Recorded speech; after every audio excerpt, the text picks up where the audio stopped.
건강을 위해서는 매일 2리터 정도의 물을 섭취해야 한다는 보고서가 나오고 있습니다. 네, 그런데 사실 요즘 보면은 주로 물 그냥 사서 마시시죠. 그렇죠. 네, 수돗물이 있는데도 마시는 경우가 거의 없습니다. 오늘 이 시간에는 이화여자대학교 환경공학과 박석순 교수 모시고 수돗물과 관련해서 이야기를 좀 나눠보도록 하겠습니다. 안녕하십니까? 안녕하십니까? 교수님, 옛날에는 수돗물도 좀 그냥 먹기도 했는데 요즘은 그런 경우 좀 없는 것 같아요. 좀 불신이 있기 때문입니까? 그렇습니다. 그렇고 전체적으로 보면은 우리가 이 상수원부터 해서 말입니다. 정수장, 그리고 관망, 또 거기다가 지금 옥내 배관 문제 있잖아요. 아, 예. 그런 문제들이 있기 때문에 거의 지금 우리나라에서 물을 마시는 분이 한 2 내지 3% 정도밖에 안 됩니다.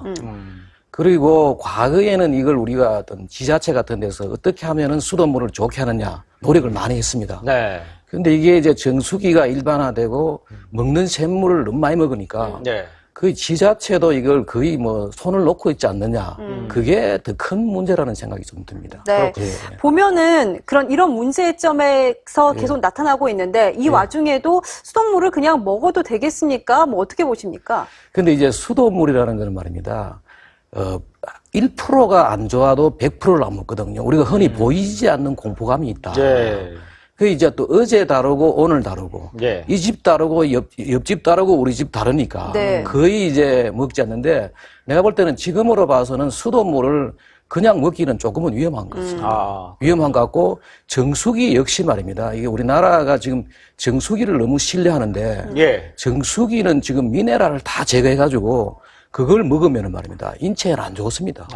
그 지금 현재 우리나라 정수기가 흔히 여러 가지 종류가 있는데 중공 사막이라는 게 있고 마그로가 예고하는 거죠. 예. 거기는 이제 미네랄은 살아났는데 완전하게 오염물질을 제거를 못 해요. 그런데 이게 역삼투압이라 해가지고 이거는 이제 완전히 제거하는데 이 거의 정유수와 같습니다. 그래서 이걸 계속 먹으면은 우리 건강에 안 좋거든요. 네. 근데 정수기도 안 좋고 수돗물도 믿지 못하고 또 그렇다 해가지고 먹는 샘물도 문제가 있습니다. 왜냐하면은 먹는 샘물이 그게 좋은 건 있습니다. 있는데 예. 그 먹는 샘물이 가지거든요. 여러 가지인데 잘못된 먹는 샘물들. 그 먹는 샘물이라는 거는 생수병에서 생수요. 파시는 예. 그렇죠. 생수병을 이제 가져오는데 그 생수병이 곳곳에서 다 가져오잖아요. 예. 그리고 나라에서 지금 생수병에 대해 가지고 예. 그 생수물을 55가지밖에 관리를 안 합니다. 예. 그 나머지는 관리를 안 하거든요. 예. 그 오히려 이게 먹는 샘물이 잘못하면 더 위험할 수도 있고 또 연에 우리가 한 8억 정도의 먹는 샘물 그 페트병을 쓰거든요. 예. 그게 굉장히 많은 그 기름, 에너지 낭비예요. 예. 이게 26만 배럴 정도의 기름을 네. 석유를 낭비하는 거니까 예. 될 수 있으면 그걸 먹지 말고 앞으로는 우리가 노력을 해가지고 모든 분들이 다 그 수돗물을 먹도록 말이에요. 예. 그렇게 해야 됩니다. 교수님, 그 수돗물 얘기 아까 해주셨는데 수돗물을 못 먹는 이유 중에 뭐 얘기를 하는 게 그 노후된 그 배관, 관. 수도관 이게 문제라고 많이들 지적을 합니다. 그렇죠. 그건 지금 어떻습니까? 현재 지금 우리나라가 이렇게 생각합니다. 우리나라가 지구 한 3바퀴 정도의 예. 관이 깔려 있습니다. 예. 그 중에 한 반은 빌딩 내에 있는 옥내 배관이고 나머지는 다 땅속에 있거든요. 거기에 한 30% 정도 이상이 예. 전부 노후관입니다. 아하. 그래서 녹물이 나옵니다. 녹물이 나오고 또 최근에 문제가 되는 게 뭔가 하면은 에폭시간이라 해가지고 녹물을 안 내게 하려고 만드는데 네. 이게 오히려 또 비스페놀 A라는 물질을 만들어가지고 네. 그게 더 위험하게 되어 있습니다. 네. 그렇군요. 그러니까는 말씀하신 대로 녹부식제 그러니까 에폭시 같은 거를 넣어서 조금 관을 깨끗하게 한다는 건데 그냥 제 생각에는 그게 내가 받아먹는 수돗물에 나오지 않을까 싶기도 하거든요. 어떻습니까? 거기에 이제 비스페놀 A라는 물질이 이게 환경 호르몬이고 예. 또 이게 발암 물질입니다. 그래서 이 비스페놀 A 같은 게 들어있는 걸 계속 우리가 먹으면 말입니다. 당뇨라든지 비만, 성조숙 어허. 이런 여러 가지 문제들이 생깁니다. 예. 그렇다면 그 비스페놀 A라는 거를 예. 끓여 먹으면 어떻습니까? 수돗물에 나오는 되죠. 그것도 그것도 안 끓여도 됩니까? 관계없습니다. 이게 휘발성 물질 같은 거 끓이면 날아갑니다. 예. 근데 휘발성 물질이 아니기 때문에 안 됩니다, 이게. 예. 그렇군요. 그렇다면은 뭐 이제 수돗물 고급화 시대가 좀 돼갖고 생수를 안 사 먹으면 좋을 텐데 예. 따지고 보면 이제 우리 GDP가 엄청 올라갔는데 예. 생수 안 사 먹고 사람들이 그냥 수돗물을 받아 먹을까 싶어요. 아무리 고급화가 된다 한들. 근데 선진국에서는 독일 같은 데서는 다 먹도록 해줘야죠. 그리고 또 정부가 내가 볼 때는 최소한의 모든 국민들한테 예. 수돗물을 안전하게 먹을 수 있도록 만들어주는 거는 예. 국가의 책임이라고 생각하거든요. 예. 그렇군요.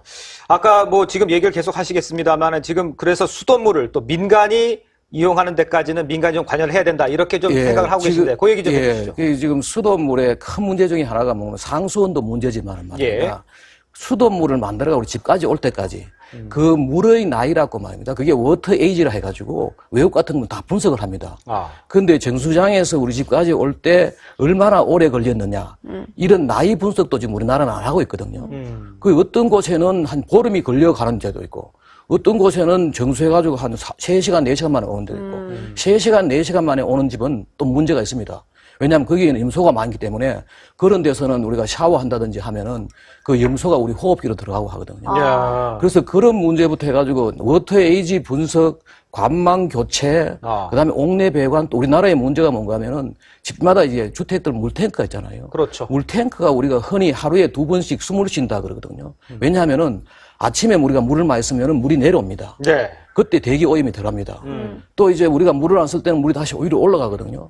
이제 밖에 나갔다가 또 저녁에 우리가 물을 쓰면 또 들어오고 말이에요. 대기 오염 물질도 들어오고 하는데 그런 문제들을 정부가 다 이렇게 할 수 없으니까 뭘 하는가 하면은 정부는 지자체는 생산하고 배수지까지만 공급을 하고 그 중간 단계에서 뭔가 하면은 민간업체가 그거를 과연 여기에서 깨끗한 물이 왔는지 안 왔는지 확인하고 거기서부터 집까지 말입니다. 깨끗한 물을 보장해주는 말입니다. 그래서 그런 어떤 방관 반민 체제 있잖아요.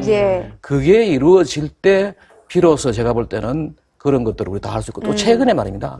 IT 기술이 발달해가지고 지금 이 빌딩에 어떤 물이 들어오고 있는지를 여기서 계시는 분들이 실시간으로 확인할 기술이 있습니다. 근데 그걸 지금 실용화를 하지 않고 있죠. 네. 교수님 마지막으로요. 그렇다면 수돗물을 뭐 어떻게 사용하게 하는 게 안전한 거지 또 어떻게 먹으면 안전한 건지 그거 좀 알려주세요. 지금으로서는 제가 볼 때는 이걸 우리가 끓여서 집에서 보리차로 끓이면 말입니다. 보통 이제 그 관에 있던 그 약간 그 철 성분 이런 것들은 말입니다. 보리차에 그 들어있는 뭐라 그러나 거기에 보리차 같은데 흡착이 돼요. 숯 성분이 있어가지고 빠져나가고 또 염소 같은 것들은 대기로 날아갑니다. 그 지금은 내가 볼 때는 제일 좋은 거는 뭔가 하면은 수돗물을 보리차를 끓여가지고 이걸 다시 식힙니다. 냉장고에 둡니다. 두면은 다시 거기에 산소가 녹아 들어가고 다시 거기에 CO2가 이산화탄 녹아 들어가고 아주 좋습니다. 네, 알겠습니다. 오늘 말씀 잘 들었습니다. 고맙습니다. 고맙습니다. 예.